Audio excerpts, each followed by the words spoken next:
అందరికీ నమస్కారం. ఆంధ్రప్రదేశ్ రాష్ట్ర రాజకీయాల్లో అధికార పార్టీ కక్ష సాధింపు చర్యలపై జగన్మోహన్ రెడ్డి చాలా సీరియస్గా స్పందించారు.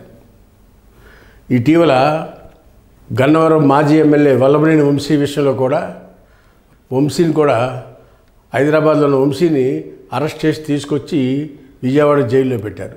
ఆ జైలు పెట్టినప్పుడు వంశీని జైలుకి వెళ్ళి పరామర్శించి జగన్మోహన్ రెడ్డి గారు మాట్లాడుతూ ఇంకా రాబోయే రోజుల్లో దేవినేని అవినాష్ని, కొడాలి నానిని వీళ్ళందరినీ కూడా అరెస్టులు చేస్తారు అని ముందుగానే ఆయన మాట్లాడటం జరిగింది. ప్రభుత్వం కక్ష సాధింపు చర్యతో నడుస్తుందనేది ఆ రోజు జగన్మోహన్ రెడ్డి గారు తెలియవచ్చారు. దానిలో భాగంగానే ఈరోజు హైదరాబాద్లో ఉన్న పోసాని కృష్ణమురళి గారిని ఇంట్లో ఉన్న వ్యక్తిని అరెస్ట్ చేసి తీసుకొచ్చి అన్నమయ్య జిల్లా రాజంపేట కోర్టుకి సబ్మిట్ చేస్తూ ఉన్నారు. ఎవరిని? సినీ నటుడు పోసాని కృష్ణమురళిని.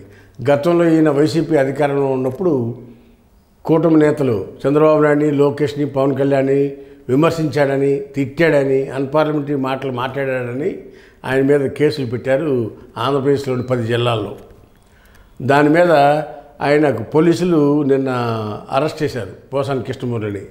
జగన్మోహన్ రెడ్డి గారికి ఈ విషయం తెలుసుకుని వెంటనే పోసాని కృష్ణమురళి భార్యకి ఫోన్ చేసి ఆయనకి కన్సోల్ చేశారు.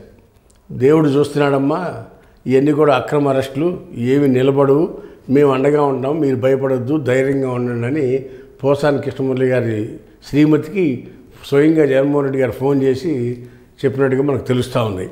అంతేకాకుండా మీడియాలో కూడా మనకి క్లిప్పింగ్స్ వస్తూ ఉన్నాయి జగన్మోహన్ రెడ్డి గారు మాట్లాడినట్టుగా. అయితే ఈ విషయంలో జగన్మోహన్ రెడ్డి గారు మాట్లాడుతూ మీకు వైసీపీ పార్టీ అండగా ఉంటుంది అని చెప్పి లాయర్లను కూడా కోర్టు దగ్గరికి పంపించేట్టుగా తెలుస్తుంది, పోలీస్ స్టేషన్కి, కోర్టుకి, వైసీపీ తరపున. పోసాని కృష్ణమురళి గారి అరెస్టు విషయంలో జగన్మోహన్ రెడ్డి గారు వైసీపీ క్యాడర్ మొత్తం తీవ్రంగా ఖండిస్తూ ఉంది. హాయ్ ఫ్రెండ్స్, మా ఫ్యూచర్ టుడే ఛానల్ చూస్తున్నందుకు చాలా థ్యాంక్స్. మరిన్ని లేటెస్ట్ వీడియోస్ కోసం వెంటనే సబ్స్క్రైబ్ చేయండి. అలాగే ఈ బెల్ ని కూడా రింగ్ చేసేయండి. మా లేటెస్ట్ వీడియోస్ నోటిఫికేషన్స్ అన్నీ మీ మొబైల్లో వస్తాయి. మా వీడియోస్ మీకు నచ్చితే లైక్ చేయండి, షేర్ చేయండి, నచ్చకపోతే కామెంట్ చేయండి.